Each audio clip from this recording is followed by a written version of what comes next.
Assalamualaikum warahmatullahi wabarakatuh. Waalaikumsalam warahmatullahi wabarakatuh. Kunci utama untuk meniru akhlak Nabi Muhammad sallallahu alaihi wasallam, jangan marah. Jangan marah. Rasulullah SAW tidak pernah marah. Kapan Rasulullah SAW marah? Hanya satu hal, ketika tersentuh hal-hal yang terkait dengan Allah. Kalau untuk pribadinya, Rasul tidak pernah marah, apalagi tidak pernah balas dendam. Marah saja tidak pernah, apalagi mau balas dendam sallallahu alaihi wasallam. Allahumma sholli alaihi. Rasulullah SAW selalu mendahulukan pemaaf, selalu memaafkan orang lain. Dinyakiti perasaannya, difitnah, dicaci maki, dapat Rasulullah SAW respon.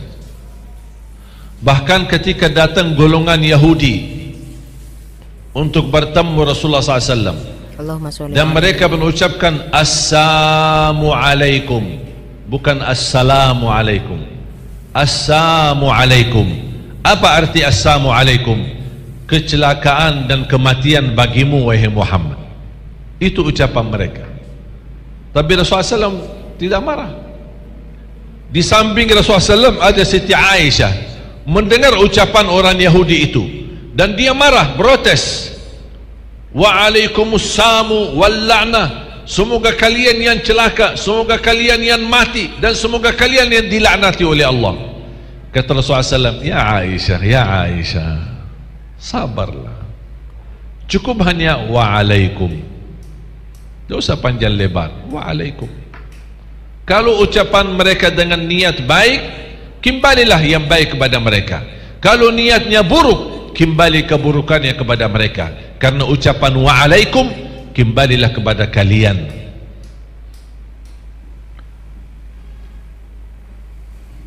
Sayang sekali kalau kita menjadi umat Islam terbesar sedunia. Di Indonesia ini umat Islam terbesar sedunia, penduduk Islam. Sayang sekali kalau kita belum mampu menunjukkan akhlak Nabi Muhammad sallallahu alaihi wasallam. Allahumma shalli wa sallim alaihi. Dan mohon maaf Bapak Ibu, terbukti dan terlihat apakah kita mampu menunjukkan akhlak Nabi Muhammad atau mohon maaf akhlak jahiliyah. Kapan kita bisa lihat? Ketika tertekan dengan ujian.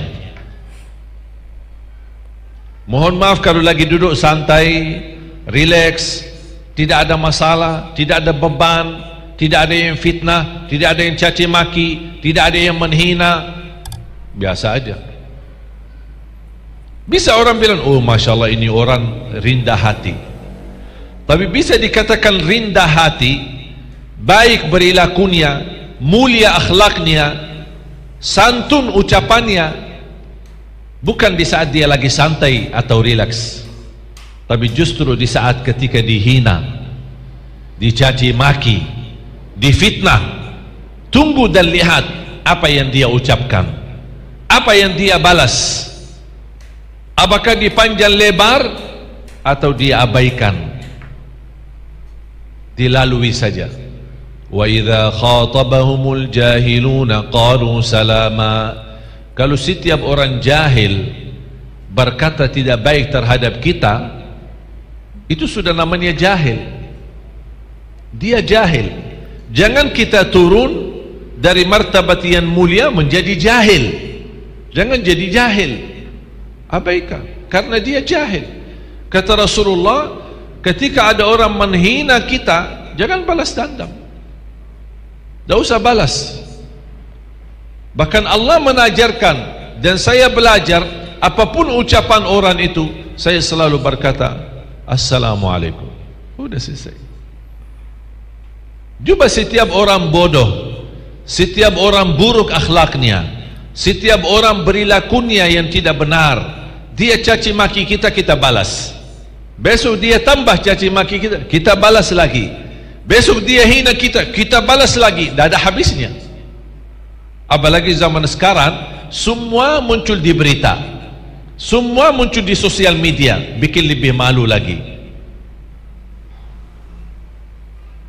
Makanya jamaah sekalian, perangan kita di saat ini, di zaman global fitnah, apa sosial media yang terlalu bebas, kita justru punya perangan untuk membuktikan akhlak Nabi Muhammad SAW. Allahumma sholli wa sallim. Bapak Ibu, jangan anda harap hidup tanpa diuji. Pasti ujian itu tidak ada habisnya. Dituduh jangankan kita, Rasulullah SAW berkali-kali dituduh fitnah, sampai istrinya pun dituduh fitnah, Siti Aisyah radhiyallahu anha. Tapi Rasulullah SAW sabar menghadapi semuanya. Dan itulah yang kita harapkan melalui kita praktik dan kita amalkan akhlak Nabi Muhammad sallallahu alaihi wasallam. Allahumma sholli wa sallim alaihi. Terutama dua hal. Jangan marah, dan segala sesuatu hadapi dengan sabar. Seandainya marah, yang namanya manusia ya, kadang-kadang pasti muncul emosi, sakit hati. Kalau sudah terlanjur marah, obatnya apa? Diam, jangan bicara. Karena orang yang lagi marah atau sakit hati, dia berbicara, pasti mohon maaf yang keluar dari mulutnya yang tidak benar. Karena yang mendorong dia berbicara adalah sakit hati. Makanya Islam mengajarkan, ketika anda lagi marah, diam. Rasulullah sallallahu alaihi wasallam bersabda di hadis yang sahih, "Idza ghadiba ahadukum falyaskut." Barang siapa yang merasa dirinya emosi dan marah, diamlah. Diam. Bapak pulang malam-malam protes istrinya, marah-marah, keluar dari mulut istrinya perkataan-perkataan yang menyakiti. Alasannya bapak telat pulang malam. Bapak tidak usah balas panjang lebar, hanya begini bapak di hadapan mata istrinya,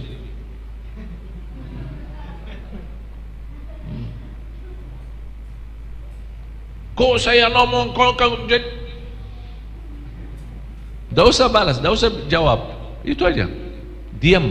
Obat emosi, dia lagi emosi. Kalau kita berbicara, pasti bakal ikut emosi. Marah, dia marah. Kita marah, dia marah. Balas, dia balas. Kita nyakiti, dia nyakiti. Lama kelamaan, tambah kita perhatikan, ucapkan cerai, talak. Habis ucapkan talak, nyesal, baru cari guru. Pak Kiai, anak terlanjur ini ucapin talak sama istri saya namuk-namuk, saya tidak kuat sabar, bahasanya juga menyakiti, tapi saya tidak sadar ucapin talak saking marah. Kiai ini tanya, kok kamu tidak sadar tapi masih ingat ya? Kalau masih ingat, itu bukan namanya tidak sadar. Sudah sadar tapi menyesal. Makanya obatnya diam, supaya tidak terjadi hal-hal yang membuat kita nyesal. Diam. Ya bu, kalau bapak lagi marah, obatnya apa? Diam. Diam.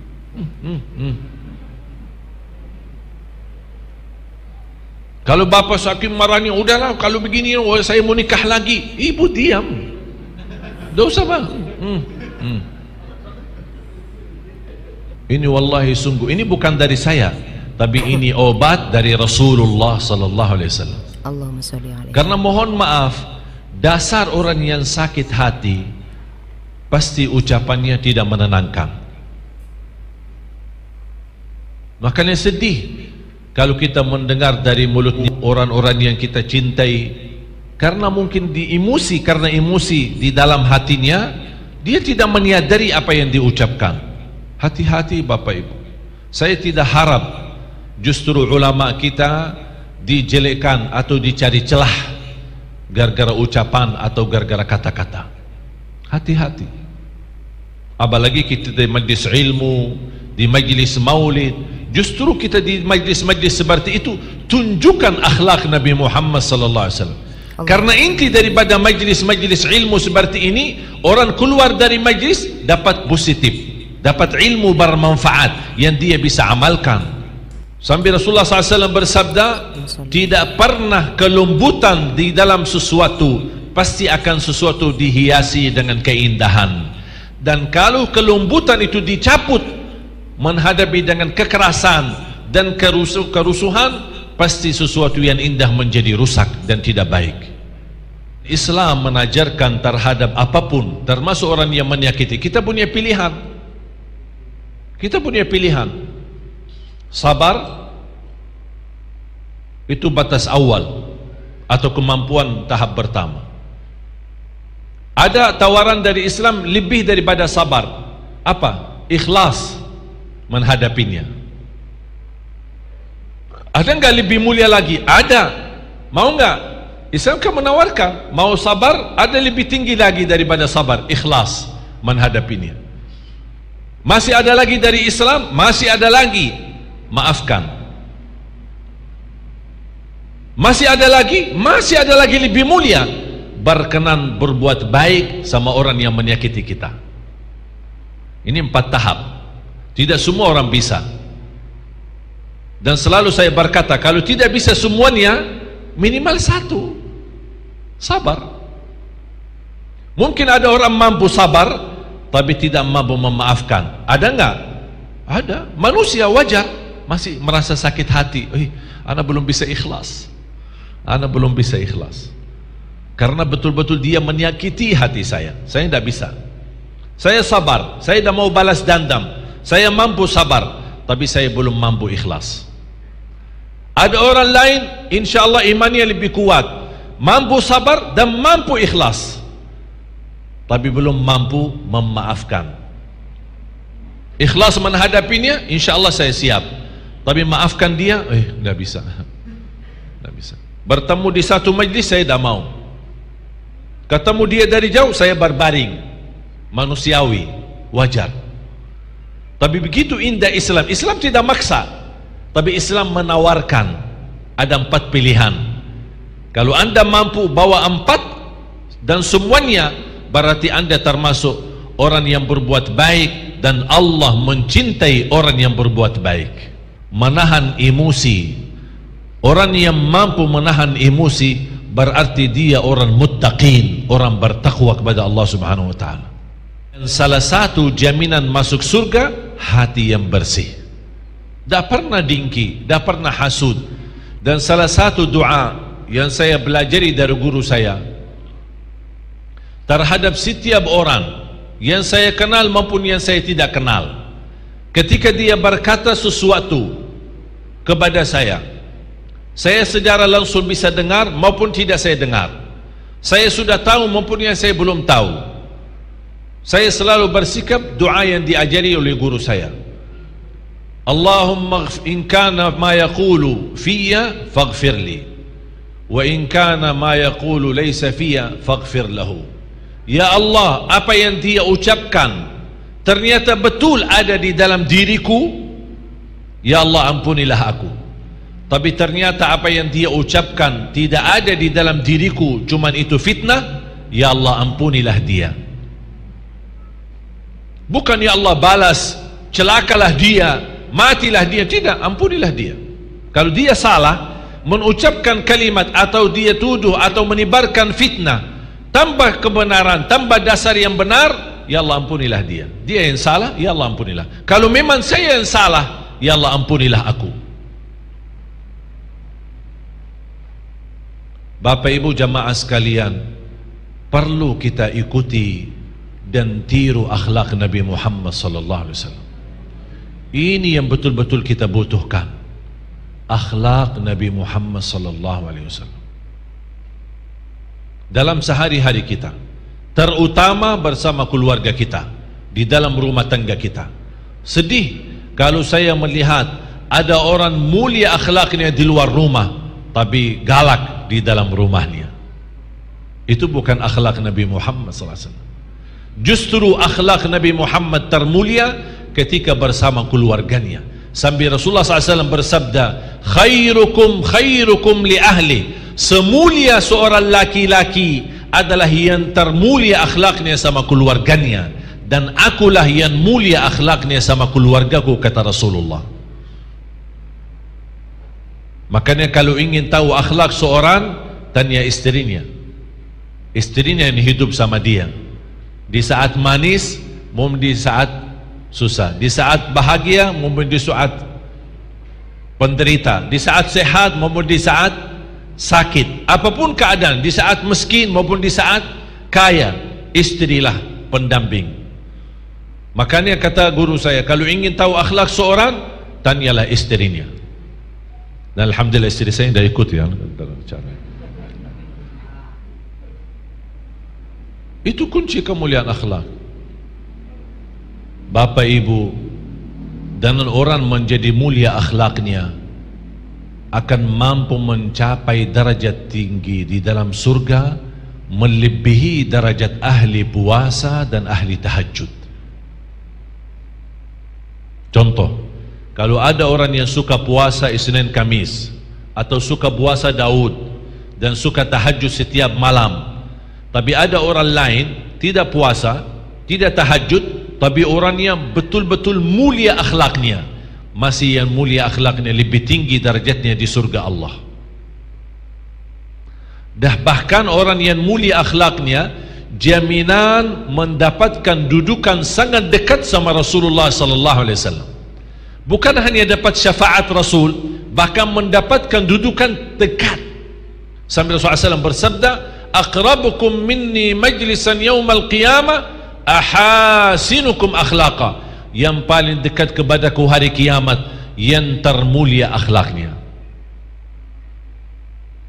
Mulai hari ini Jumat, dan dianjurkan di hari Jumat sebanyak-banyaknya salawat kepada Rasulullah SAW, sebanyak-banyaknya, sampai menunggu azan maghrib.